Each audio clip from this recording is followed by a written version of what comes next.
Joo, Suttu täällä taas ja mä en oo nyt melkein viikkoon kuvannut yhtäkään videoa.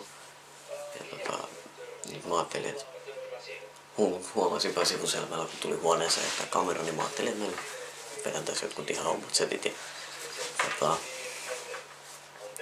ajattelin vähän kertoilla, että millaista on elää yhden käden kanssa.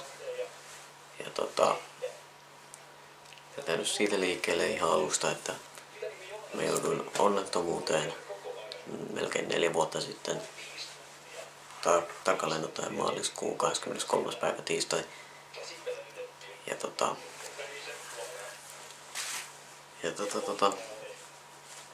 Niin siis käsi jäi sorviin koulussa. Ja siinä sit oltiin 45 minuuttia. Kättä irroteltiin siitä koneesta irti. Sitten mut vietiin Töölön sairaalaan, jossa mut sitten leikattiin heti siellä tapaturmaa. Sitten mä jouduin traumateholle viikoksi. Ja viikon jälkeen mä pääsin palovammaosastolle. Siellä mä vietin sitten 2,5 viikkoa. Ja sitten mä lähdin tavalliselle osastolle. En muista sen virallista nimeä, mutta niin, siellä mä vietin sitten loppuajan, joka oli suunnilleen 3 vai 4 viikkoa. Ja siinä aikana mulle tehtiin yli 20 leikkausta. Ja 13 leikkauksella multa sitten jouduttiin amputoimaan käsi. Lääkärit päätti sen tehdä siksi, että ne sais pidettyä mut hengissä. Ja mä olin sitten 2 päivän jälkeen heräsin koomasta. Ja sit mä ihmettelin, että miksi mun kädessä, että miksi mä en tunne mun kättä enää. Ja lääkärit kertoi, että me jouduttiin leikkaa se pois. Tai amputoimaan se. Ja aluksi oli aika helvetillinen järkytys. Mut sitten kun sen tajusi, että luut oli sentin pätkissä, niin tajusi, että eipä mä oon paljon menettänytkaan. Kun mä en ois muutenkaan pystynyt käyttämään sitä kättä ollenkaan mihinkään. Ja että se olisi saattanut ruveta sitten joskus mennä kuolioon, niin mä olisin saattanut sitten olla taas vaarassa. Niin loppujen lopuksi se sitten hyväksyi sen, että sauvat mulla ei ole toista kättä.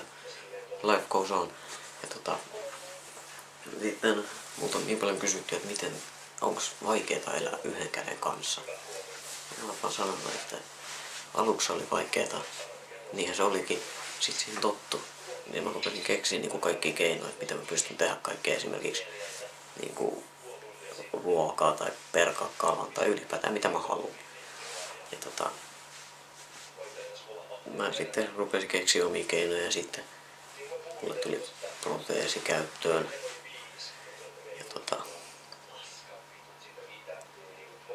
Ja se oli aluksi vähän karsastin sitten proteesin käyttöä ja tämmöstä.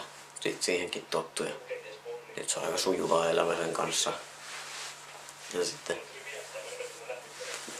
porukat kysyy, että millaista on esimerkiksi lumilautailla yhden käden kanssa.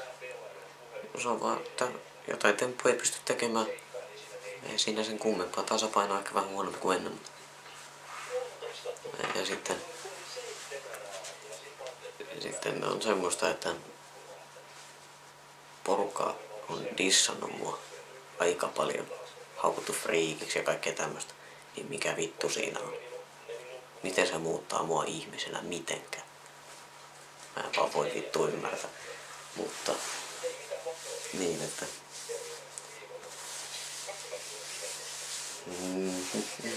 no nyt mitä mun piti sanoa. Niin se on mulle on tarjottu kaiken maailman avustajia koulussakin ja tämmöisissä. Mä en oo halunnut yksinkertaisesti siksi, että mä haluan tehdä itse kaikki jutut. Ja kun mä keksin keinot siihen, niin mä en katso tarvitsevani avustajia. Ja toistaiseksi taktiikka on toiminut aika hyvin, että ei muuta kuin niin. Helvetti, kun pitää kuvata aina aamuista, mä en tajua miksi mä kuvaan päivisin. Joo. Niin eikä siinä sitten muuta, että ajattelin vaan, että tuu antaa vihaajien puhu ihan mitä haluaa. Mä en niinku jaksa välittää siitä enää. Ja kaikkea sit muut on puhuttu paskaa ja on uhattu hakata ja kaikkea tämmöstä. Vittu, siinähän uhkailee.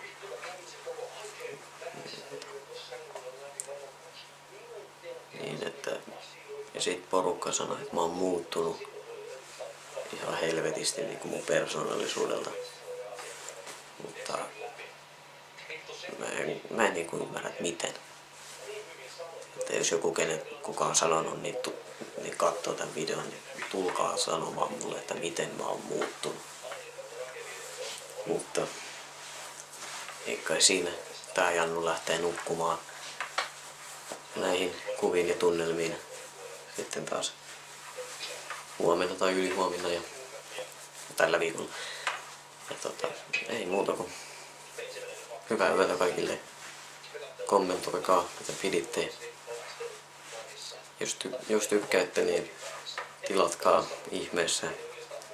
Ja eikä siinä muuta. Hyviä öitä kaikille.